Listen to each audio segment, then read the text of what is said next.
good afternoon to everybody, a good morning to some of you from across the ocean. And it really is wonderful to be with you again for our monthly conversation of meaning. My name is Nikki and I head up the Institute for Creative Conversation in the Benoni area in South Africa. And we really try and offer creative conversations with people around narrative practices and ideas and around spiritual formation and our stories of faith. And so it's a great honor to finally be able to introduce you to Lacy Finn Borgo, who's with us all the way from Colorado. I think it's about 8 o'clock in the morning for you, Lacy. Yes. Mm-hmm. So welcome. Thank you for taking the time to start your day with us. Lacy, for those of you who don't know, is a doctor. She has a Doctor of Ministry, a DMin, Doctor of Ministry. She teaches and provides spiritual direction for various organizations in spiritual formation and spiritual direction, including Renovaré, the Fuller Theological Seminary, Portland Seminary, the Companioning Center, and Mercy Center in Burlingame. Lacy has a spiritual direction and supervision of spiritual directors ministry for adults, and she also provides spiritual direction for children at Haven House, which is a transitional facility for families without homes in Colorado. As many of you will know, because it's one of the bits of information that we've been sharing with you, her recent book, Spiritual Conversations with Children, Listening to God Together, was released in March of this year. So welcome, Lacy. And Anne Hart, who's going to be in conversation with Lacy today. And so what the outline will be is Anne and Lacy will have a bit of a conversation. Please feel free to put any questions you may have in the chat box. And then as time allows, we will pick up on those as well. Right, over to you.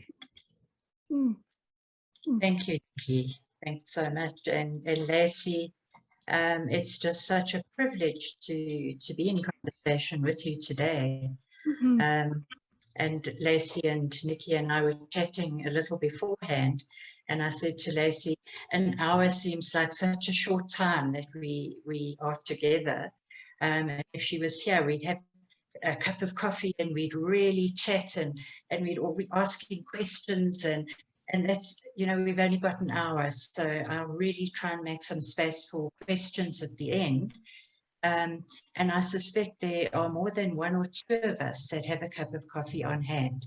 So if we can just enter into this, if we can just enter into this space in, you know, kind of having that in mind, that we are all together with this wonderful technology that we have. But we welcome you so warmly into this space. Really good to be with you. Thank you for inviting me. I'm so glad to be with you to start my day with you today. What a grace. Thank you. And so I guess for me, it's always so nice to have a bit of context. And so I wondered if it would be okay for us to start with, because we're talking about conversations with children, which is actually the title of the book that you wrote. And some of us were able to have a little foretaste of that book that was sent to us. And we had a chat in a reading group about a week ago about that article that was sent to us. But I wondered if it would be okay for us to start, perhaps, with your first conscious experience of God that you wrote so beautifully about. I was totally captivated by it in the LaSalle Mountains in Utah. So I was about 4 or 5 years old, and we cut firewood to burn in our home for the winter. And my parents and some friends had gone up into the LaSalle Mountains. So we lived in a little town called Moab, Utah, and we go up into the LaSalle Mountains to cut firewood. And this was the early 70s. And so parents didn't keep as close a watch over their kids in the early 70s as they do now. And so I had wandered off into a grove of aspen trees. And if you know anything about aspens, aspens are one living organism often. So many trees, but they're all connected underneath at the roots. In fact, we call them colonies. They're a colony of aspens. And so I had wandered in to this grove of aspens, and I had, it was fall, autumn, so the leaves were gold. They looked like little golden coins, I remember. And the earth was wet and spongy, you know how it gets when there's lots of leaves on top. And I felt this invitation to kind of lie down. I wanted to get a better view of the little golden coins in the sunshine. And so I lied down on my back, and I can still smell it when I talk about it. The memory of the smell is really fresh in there. It's kind of decomposition, which smells a little bit sweet in the forest. And I looked up, and the golden leaves are shimmering, and I just had this pervasive sense that I wasn't alone. And it wasn't my parents, and it wasn't another animal. It was just this sense that I was held by someone bigger than myself, and I was loved and safe. Wow. Yeah. And that memory always sort of stayed with me, I think. But it lost some of its as I, moved into adolescence, young adult, and it lost some of its place in my everyday consciousness until, maybe 20 years ago, when I wandered back into an aspen grove living here in Colorado. And it just came back to me like, oh yeah, that's right. I have this earlier memory. So what I'm really conscious of is a bit later on, and I had the privilege of reading your book, that you talk about how children need to experience God. And so what I'm listening to you say is you even remember the smell, and you talk very vividly about the sight and the coins. And so you remember it at a very sort of cellular level, hey? Mm-hmm. Yeah, for children, all the dimensions of their person are involved in their spiritual experience. So whereas as we age, we tend to maybe split off the self and have like an intellectual faith. For children, all those dimensions are very much involved in their experience of God. And so that's the way that their consciousness is very expansive. So they just take it all in. We narrow it as adults, but theirs is very wide. And so their spiritual experience can't just be information. It really has to be sensory encounter, because that's how they encounter the whole world. That's why when you're at the grocery store with small children and they lick things they should not be licking, because they are experiencing that with all the dimensions of who they are. Then I was also so fascinated about your story when you talk about the mama goat, getting ready to give birth. And you speak about that longing. God longs us into existence, but then and I wondered if we could go there next, because it kind of seems to go there next. Yeah, we do have goats, and we had a mama goat who had a full belly, and we knew that she was getting ready to kid, because they make a little nest, and she was nesting. And then when it came time, and she begins to hum or sing. And it's not a bleat as if she's in pain, because I know what that sounds like. It's more like a melody, like a little song. She's humming and baying, and she bays it all the way through the birth. And then and I'm right there because anyway, I just love to be there at their birth. She's the baby is born, the kid is born, and she begins to clean them off, and she's still humming that same song. And then the little kid begins to sing that song back to her. So there is this kind of reciprocal longing and singing them into the world, and then they sing back.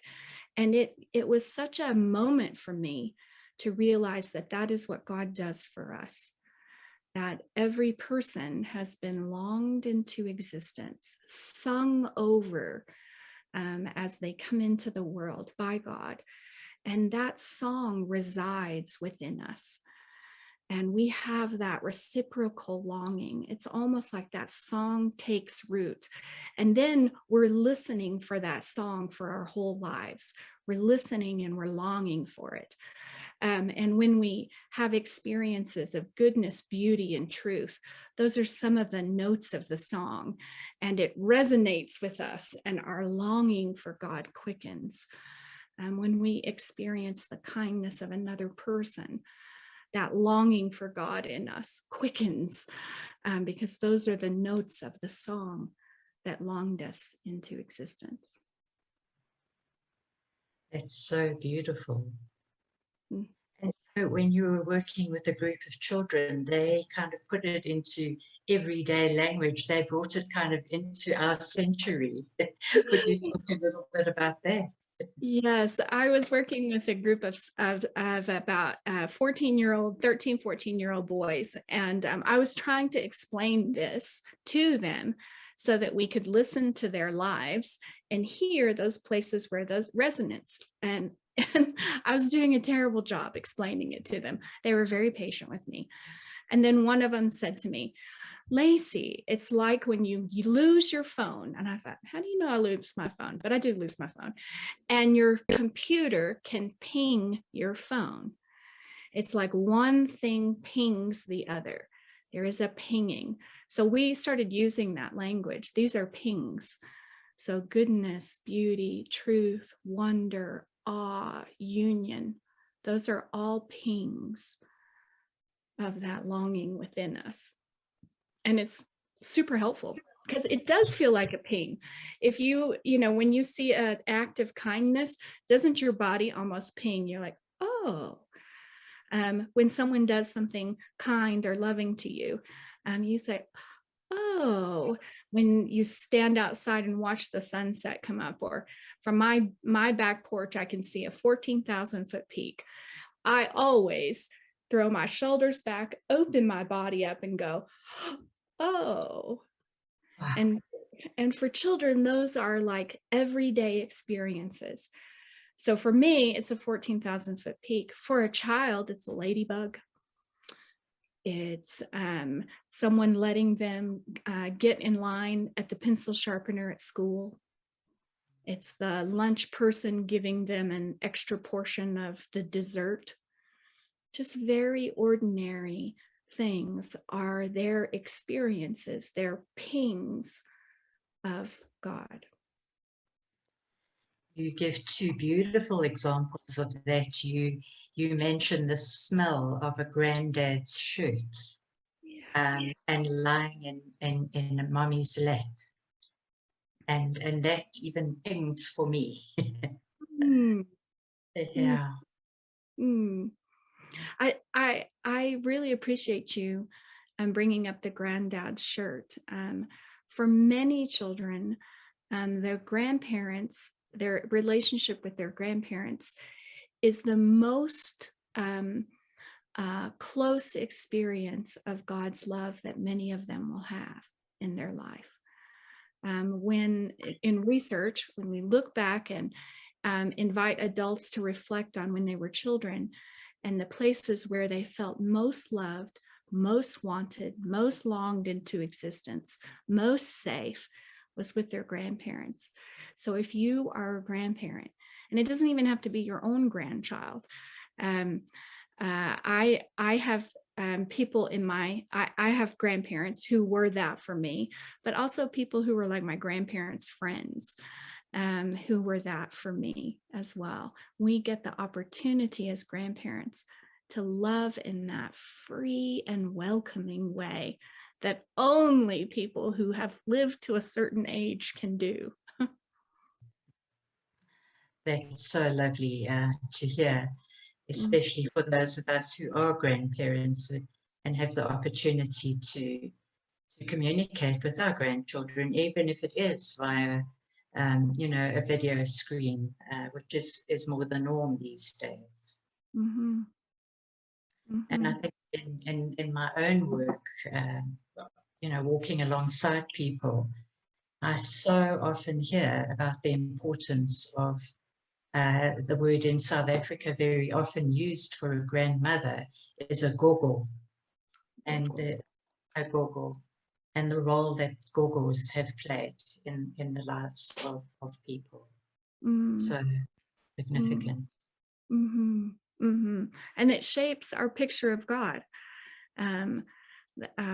Every encounter that a child has with an adult that has authority helps shape their picture of God. The tenderness of nanas and gogos and mimas and papas and opas. It's just really mind-blowing to me that God trusts human beings so much, and believes in us to cooperate with God in shaping a human person's picture of God. What freedom God gives us. And so I realized, Lacy, that you do so much more than, I mean, working with children is just, sets off a bubble of excitement within me. Your work as a spiritual director with adults, but I'm wondering if you can maybe go next to your chapter on learning from Christopher. I have a sense that that's where it kind of began for you, the conversations, the spiritual conversations with children. Oh, it did. I think that we kind of follow our path into the world, where the places where we need the most healing. And I hadn't, as an early 20-year-old, I hadn't realized that I was following my path into the place where I need the most healing, as ignorance is bliss, and genuinely pretty young. But I was working in Rochester, New York, in a school that is in inner city Rochester.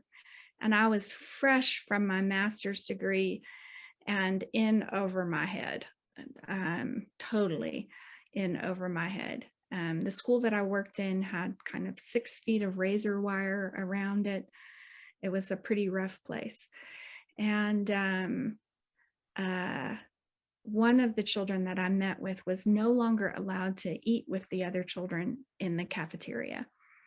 His behavior was such, he was, clearly wounded, and that he just couldn't get along. So the person in charge of where they were eating lunch said that he had to eat lunch with me every day.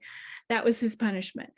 And oh boy, I didn't know what to do with him. And so we sat in my classroom and ate lunch together, and I didn't say anything, mostly because I was overwhelmed. I had not one drop of wisdom. I just had exhaustion. So I would just ask him questions so that I could not have to talk. And I asked him questions around goodness, beauty, and truth. So this is a child who had a very difficult upbringing, and lived even then in difficult circumstances. And I don't know why I chose those 3 questions: goodness, beauty, and truth. But he began to talk. And as I ate my lunch and graded papers, I wasn't even a very good listener, frankly. But he opened up his inner world to me. He began talking about the goodness of his grandmother. He began talking about beautiful places in inner city Rochester, New York, that I didn't know existed. He began basically unpacking his pings. And it was a moment that I thought, oh, there is way more to Christopher than the guidance counselors know, than maybe his family knows, certainly than I know.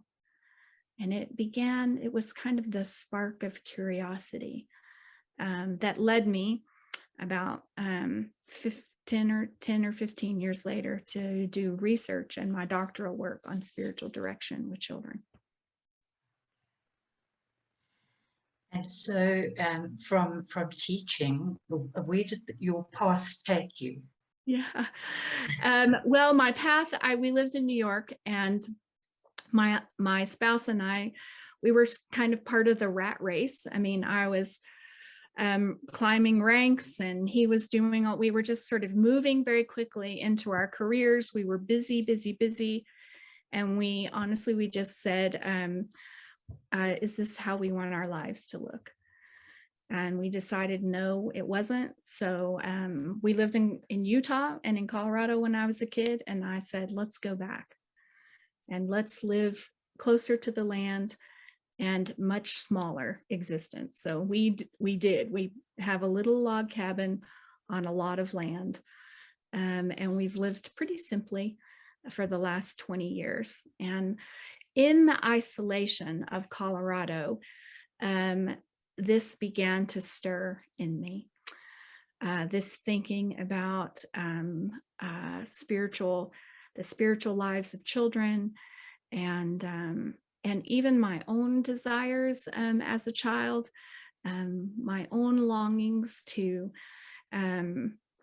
accompany people. I had realized I had been accompanying people in their life with God since I realized I was having my own life with God. And so that led me to seminary, where I went to seminary and did my spiritual direction training and got my doctorate there. And in my doctorate program, I had to take a class in pastoral counseling.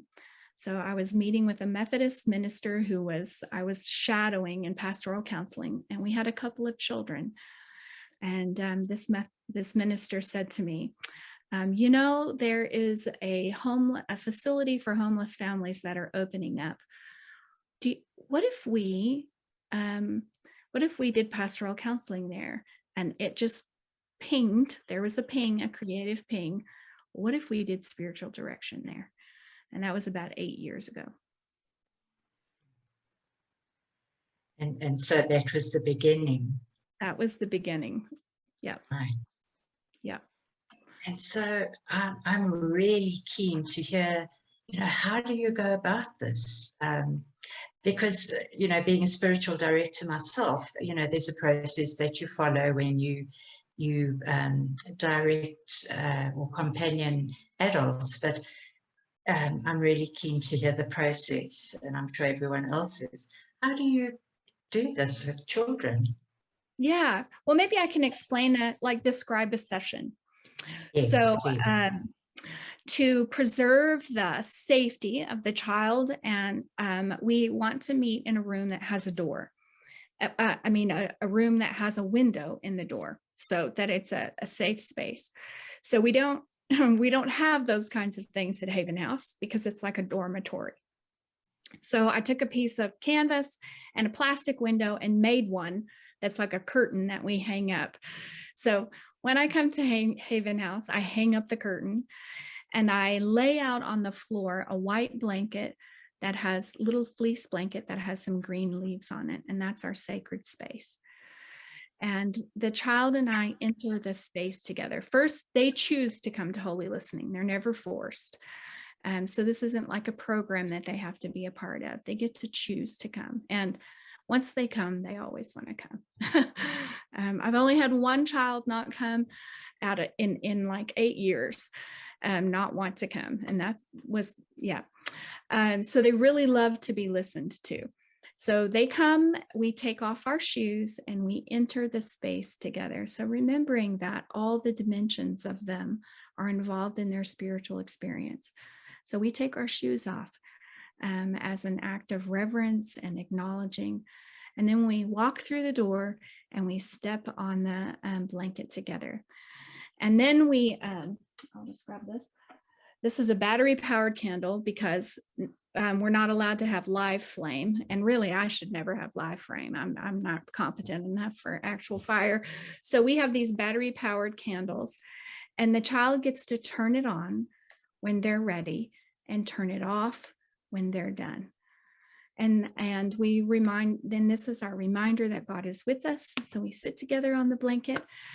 And then I invite them into a process of projection. So because their capacity for verbal, their understanding of feelings and it might be limited, we give them something to project their feelings and their experience on.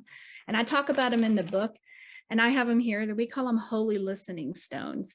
And they're just little rocks with abstract little images. I have a picture of it again in the book, but they just have all kinds of little symbols on them. And we dump the holy listening stones, it's in a bag, out, and they choose 3 stones. And I say, I wonder if you can tell me 3 stories about something good or beautiful or true that's happening in your life. Or I might say, I wonder if you can tell me 3 stories about something sad. Or I wonder if you can tell me 3 stories. I don't know why 3, it just seems to work. 3 stories about where you have experienced God. So any of those kind of open-ended questions, and then they get to tell me their story. So, you know, well, when, and so I'll hear the story about the heart, or I'll hear the story about the arrows.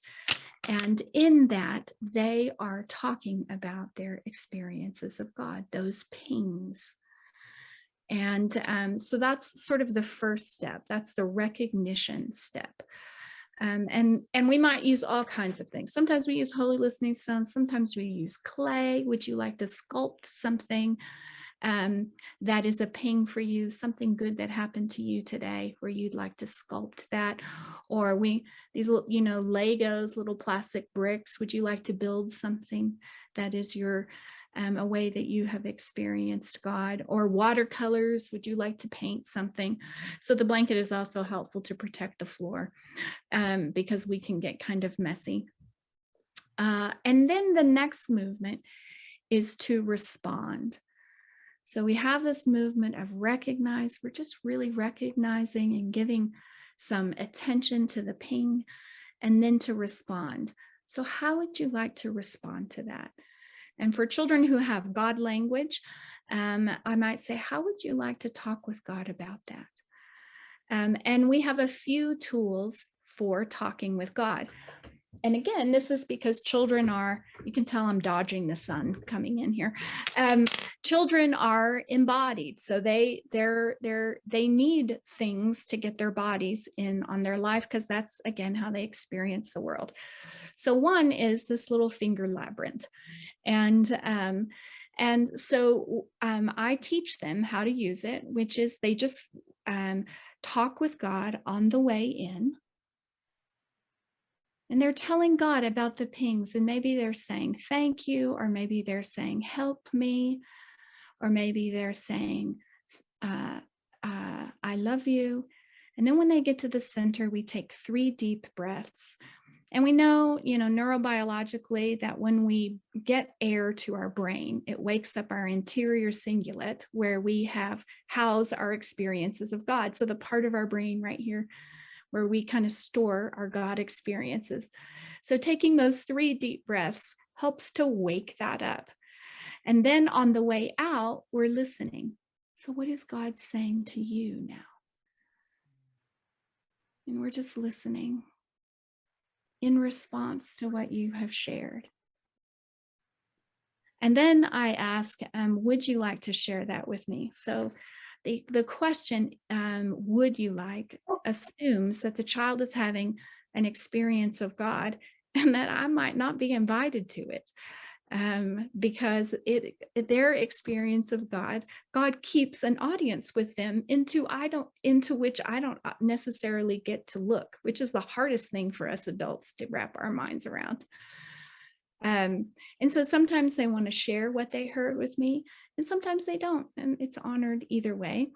Another response tool are the prayer beads, and I teach you how to make both of these in the book.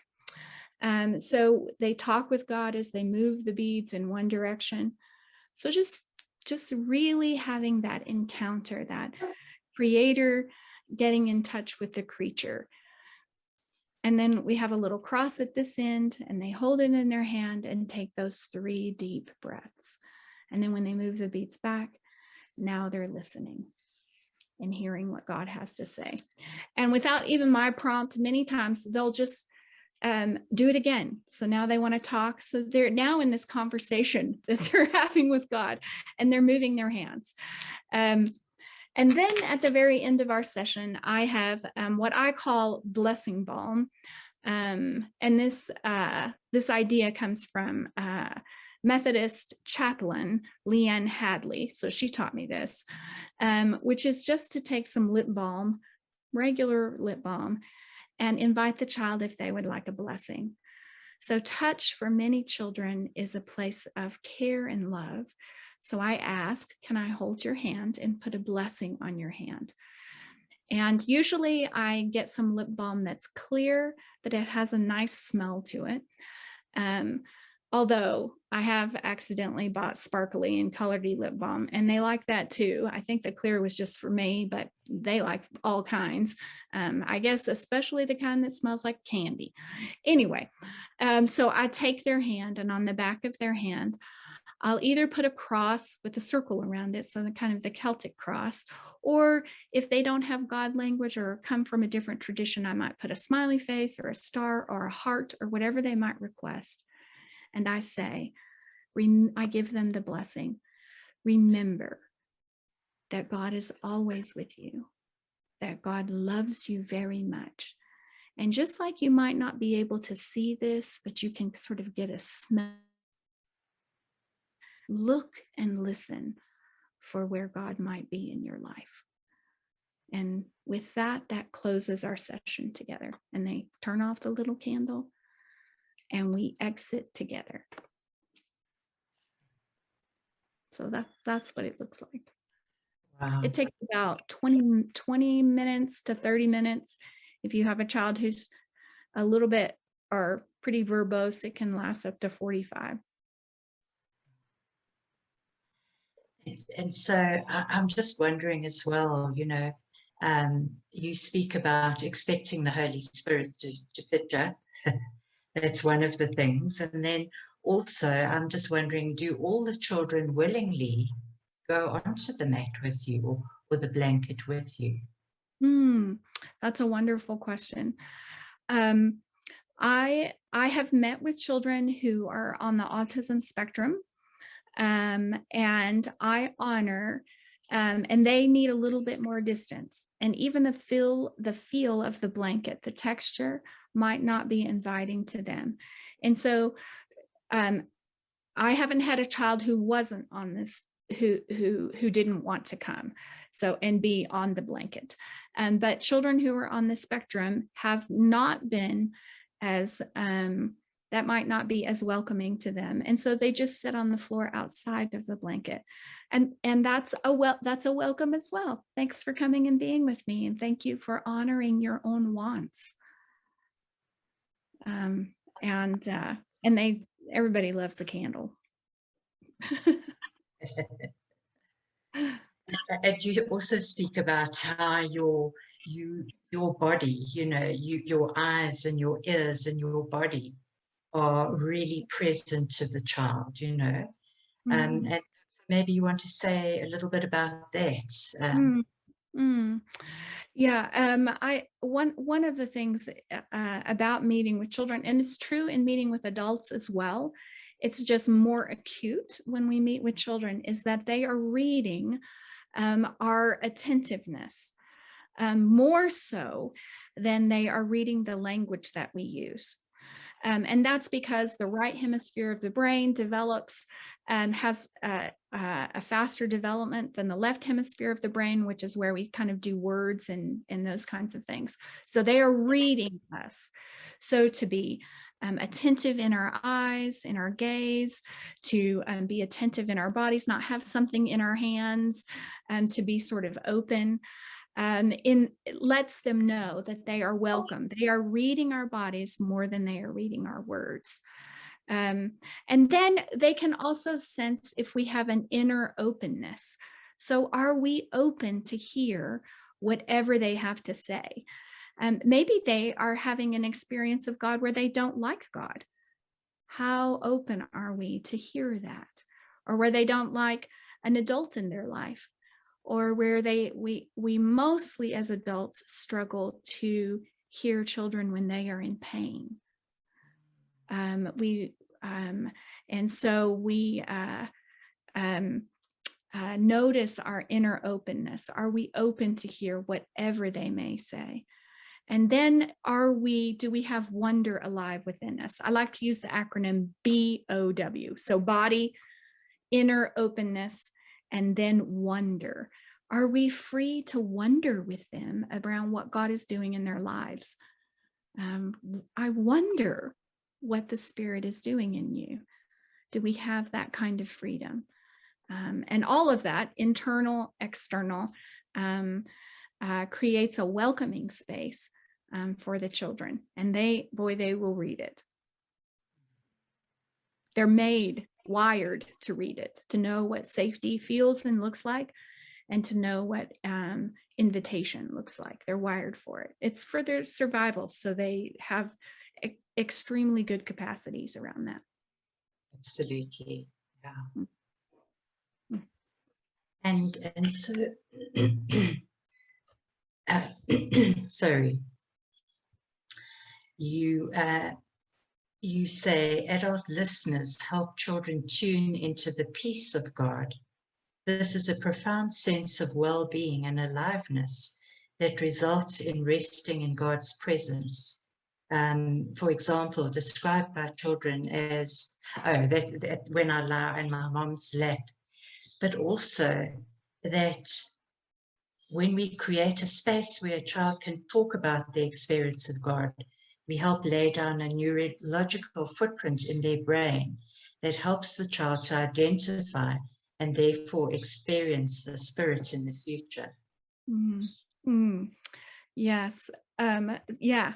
One of the huge advantages about sort of the noticing the pings and helping them articulate that, or draw it, or paint it, or act it out, is that lays down a neurological footprint in the brain. And it says to them, it sort of reinforces, it lays kind of that rut down, so that and one of the questions I like to ask when I meet with children is, what color was your God experience? So tell me, is there a color that sort of describes it? Oh, they might say, you know what? It's like blue. It's like a light blue.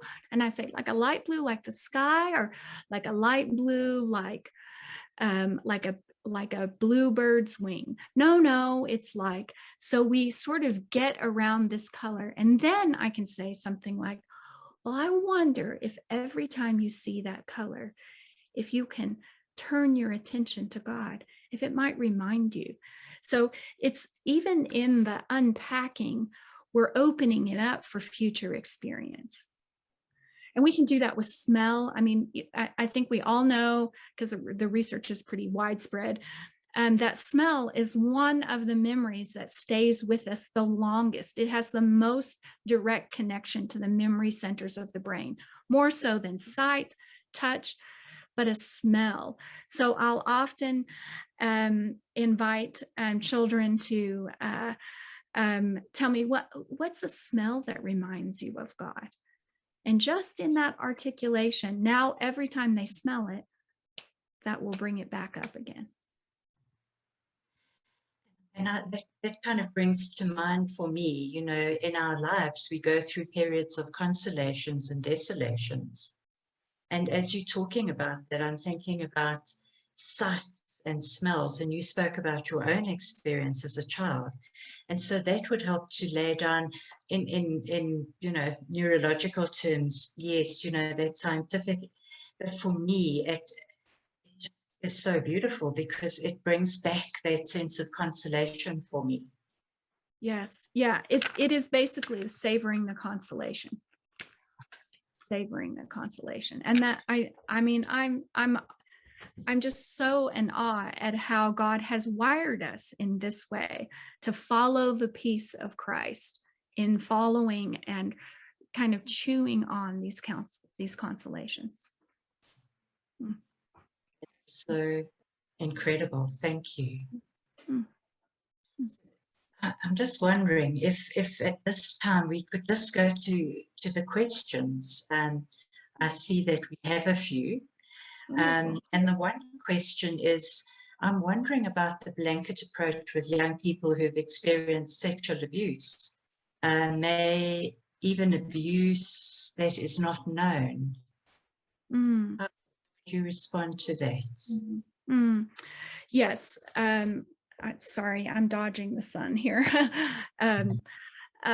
Yes. I haven't had any because it looks like a rug. It doesn't look like a blanket. So we are not, I haven't had a child. I've had been with lots of children who have experienced sexual abuse. As you can imagine, the population that I'm with that I meet with, many of them have had traumatic experiences. But the blanket hasn't been a point where they have talked about that or has stirred that in some other ways. Other things have, though. And it's important to be aware of keeping a welcoming and a space that shifts the power to the child, because you're exactly right. We don't know who's come in and what kind of trauma that they have experienced. And I think that that's really one of the advantages of spiritual direction with a child, is that it is in itself a way to shift agency and power to the other. And that way it's really naturally trauma informed. But to answer the question specifically, I haven't had a child respond to the blanket in that way, but it doesn't mean that maybe they just didn't tell me about it. Thank you for that. So I hope that answers your question, Vivian.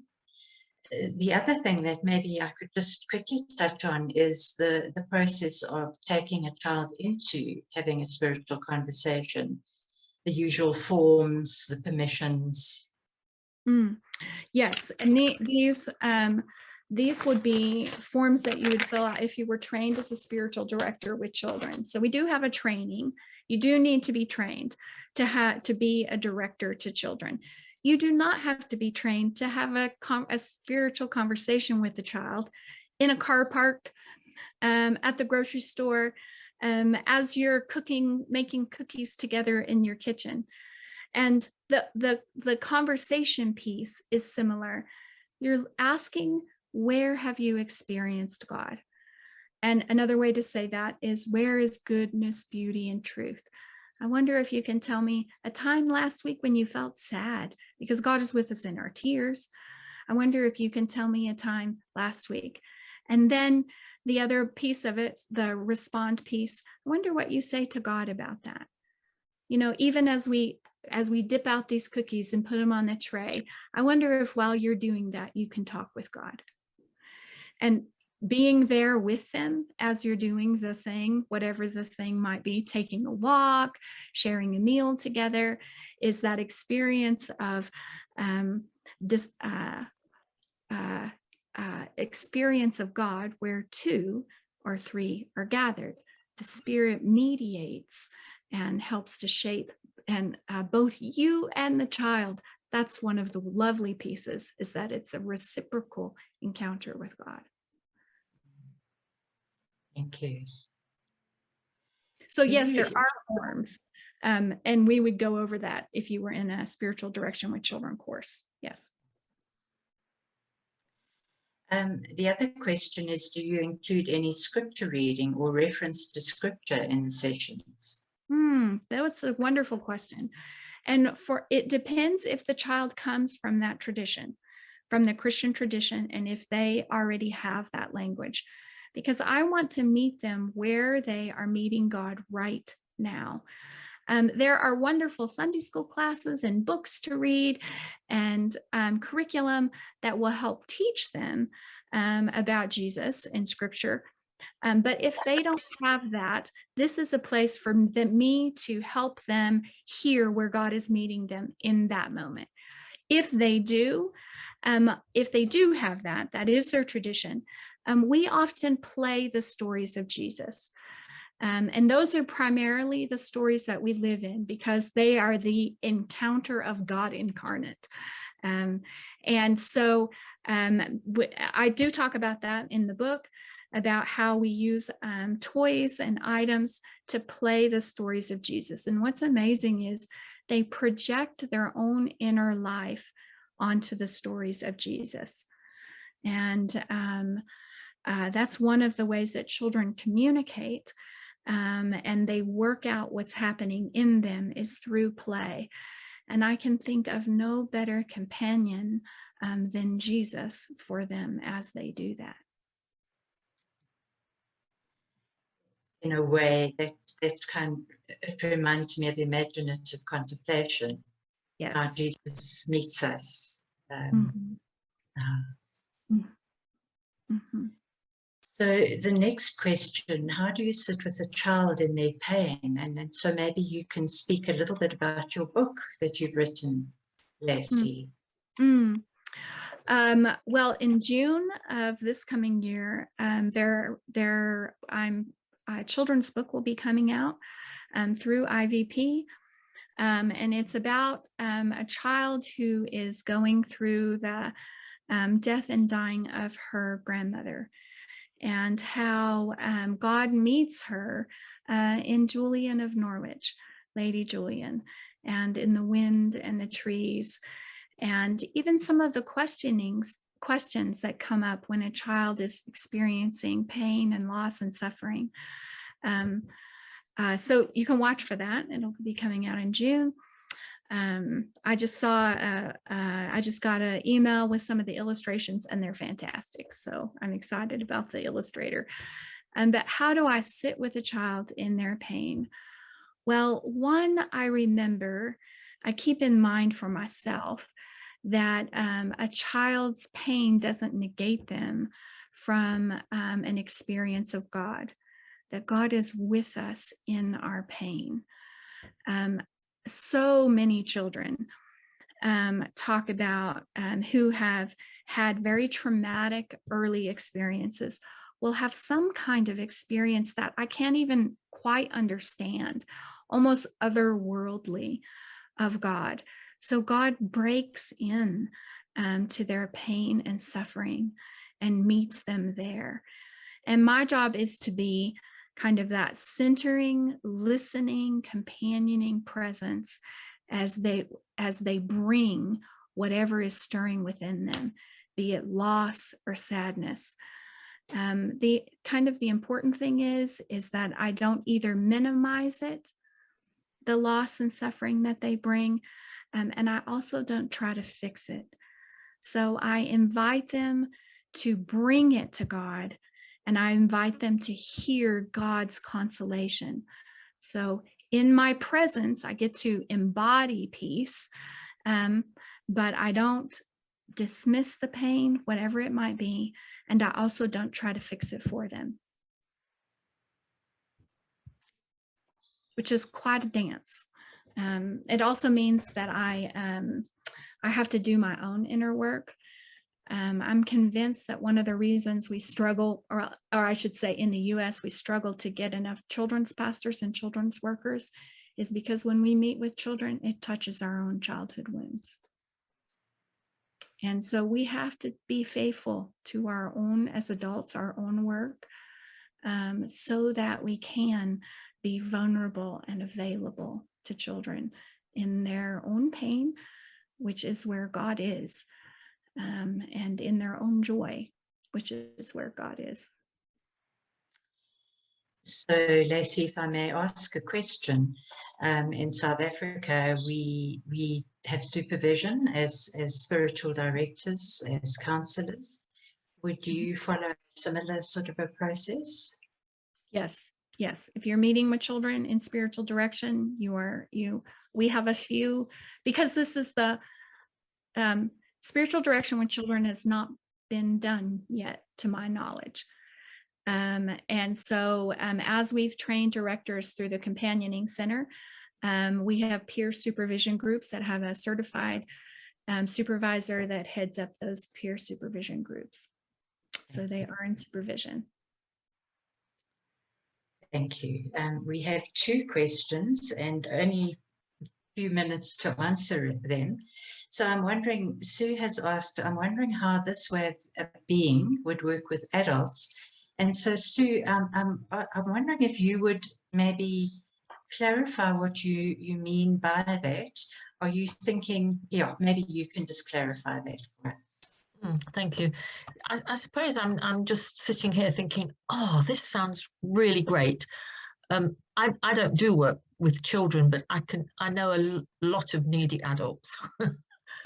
And I'm really wondering how this could be adapted to working with adults who, certainly in my experience, I'm in the UK, in my experience in the UK, people are not good at communicating with God or having an opportunity to communicate with God. And that's my current mission, if you like, is to get people at least to talk about God a little bit. And so I'm now thinking, I wonder if some of these things would help people to get in touch with the God maybe of their childhood, or I just love them to experience a ping now and again, which I don't think they currently do.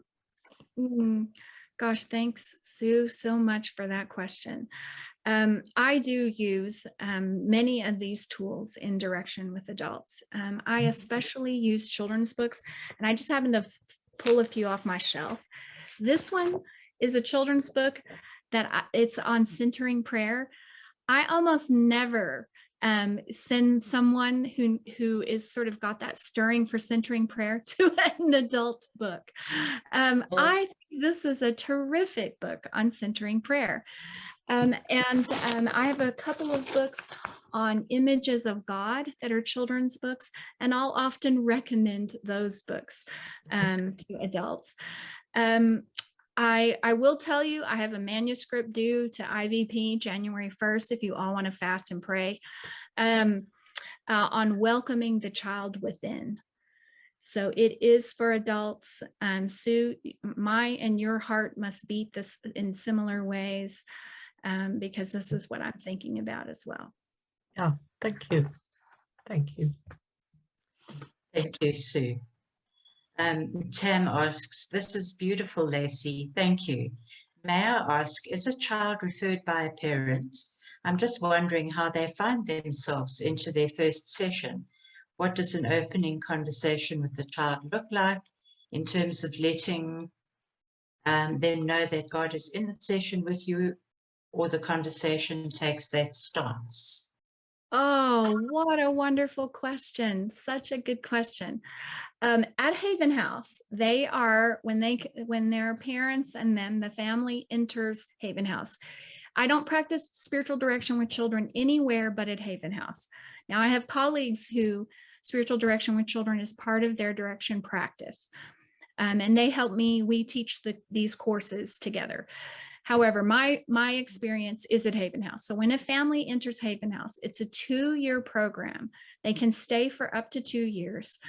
And they learn, the whole family learns some skills around getting their lives back together. And on that first time that they come to Holy Listening, that's what we call it. They're required to come once. Now, they can only stay for 1 minute if they'd like. So they first come in, we take our shoes off, we sit down, I turn on the candle first. And I say, this is holy listening. And you don't have to be here. You only come if you want to. And it is a place where I get to listen to you. So your whole life is filled, I know, with lots of adults who are talking at you all the time. Usually they meet with me after they've come home from school. And so you're probably sick of listening to adults. And this time is just a time for you to get to talk and me to get to listen. And it's called holy listening because God is here with us. And we are going to listen for the holy in your life.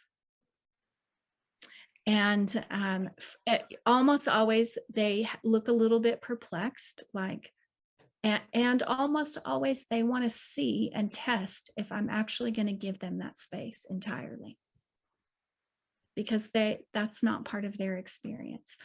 Like I said, I only had one child in 8 years to not come back to holy listening. And that had to do with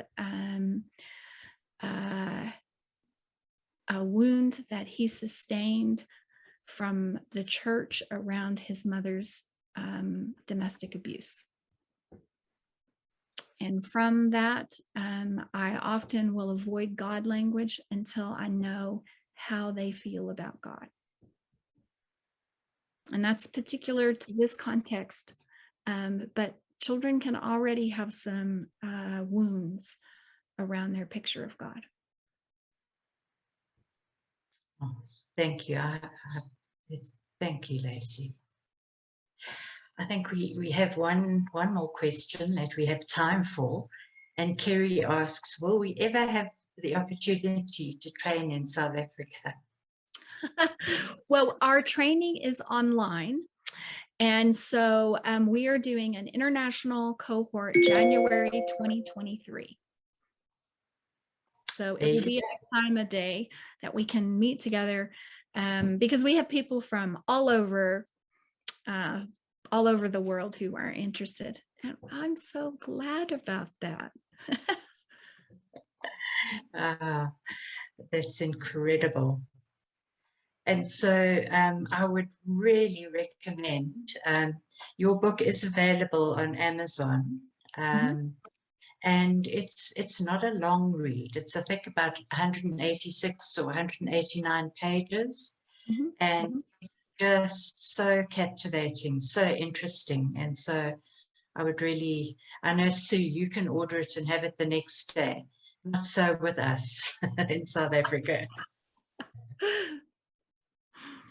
But I would really recommend it, and I personally cannot wait to see what you're writing next.